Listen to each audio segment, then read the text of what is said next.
So today we're out here doing some testing with our 300 Black, 220 grain subsonic ammo. Trying to make sure we're getting consistent results with the chrono, also good grouping on our paper.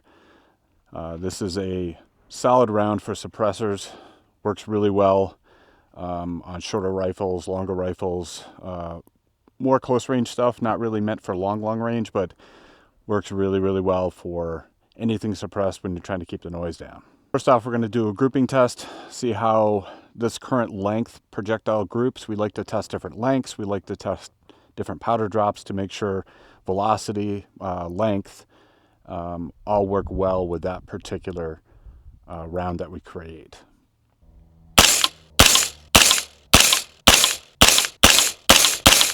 So our current group, unfortunately, I'm a little disappointed in my abilities, not really the ammo. I felt myself pull a couple rounds and drop a couple.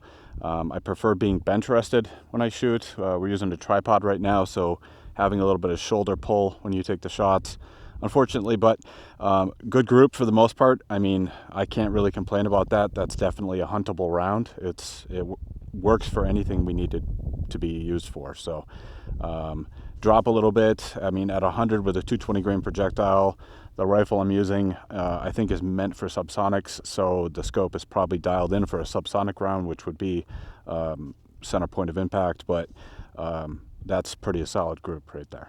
So now I'm testing another 220 grain subsonic, basically same ammo, same powder, same drop. The only difference is the length, the way it's seated. Checking to see if the accuracy is any different. The grouping is a little bit better with a shorter bullet versus a little bit longer. Everything else other than that is identical. So we try to make sure that the ammo we're making performs the best it can. That's really important in testing length and powder and all that. That's part of the whole testing process.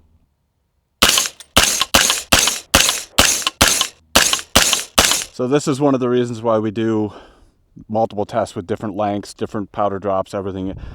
One thing can affect the other, and the length here has definitely shown that we're getting better results and more consistency with a shorter bullet versus the longer version with grouping. So our group's a little bit tighter here, more consistent. Granted, that could be the shooter itself, but I'll take the fact that it's most likely the ammo that's doing that, so I'm happy with that.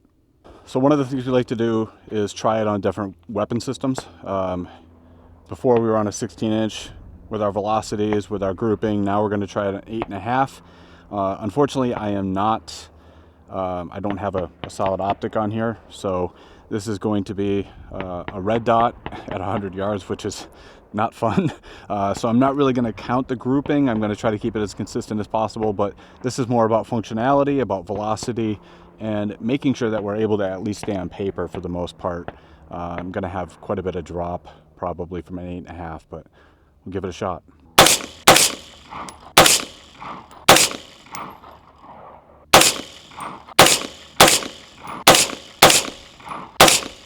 All right, so right now we got my little group here. I got maybe 2 pulls here, but grouping overall, I have to admit, I'm really surprised.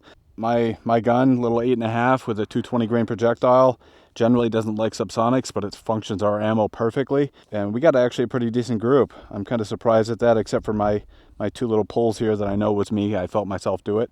But overall, I'm really happy with that. So we just finished up testing out here in the desert. Got really good results. Really happy with the way the 300 Blackout's performing. Velocities are almost spot on what we're aiming for. Our groupings are actually pretty decent. Our 220s are available. You know where to find us. Check us out, and hopefully we see you at the store.